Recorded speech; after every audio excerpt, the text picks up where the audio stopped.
பிரைஸ்லான். இன்னைக்கான வேத வசனம் மார்க் 10ஆம் அதிகாரம் 48வது வசனம். இந்த பகுதியில் பர்த்திமேயு என்கிற ஒரு குருடனை குறித்து பார்க்குறோம்.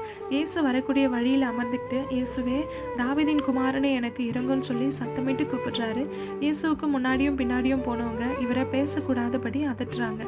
ஆனால் ஒன்று மட்டும் அந்த குருடனுக்கு நல்லா தெரியும், இவங்களால சுகம் கொடுக்க முடியாது, நீதியின் சூரியன் ஆகிய இயேசு தான் சுகம் கொடுக்க போகிறவர் அப்படின்ட்டு.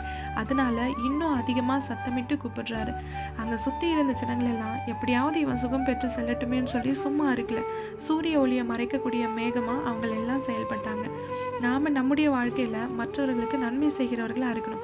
பிறருக்கு என்னென்ன வகையில் உதவி செய்யலாமோ அதையெல்லாம் செய்யணும். அப்படி செய்ய முடியலன்னா சும்மா இருக்கணும். யாருடைய முன்னேற்றத்திற்கும் நாம் தடையாக இருக்கக்கூடாது. அடுத்தவங்களுக்கு உதவி செய்யலைனாலும் உபத்திரவம் செய்யாமல் இருக்கணும். சுடர்விடும் சூரியனாக இல்லாவிட்டாலும் பரவாயில்லை, சூரிய ஒளியை மறைக்கும் மேகமாக இருக்கக்கூடாது. Have a nice day.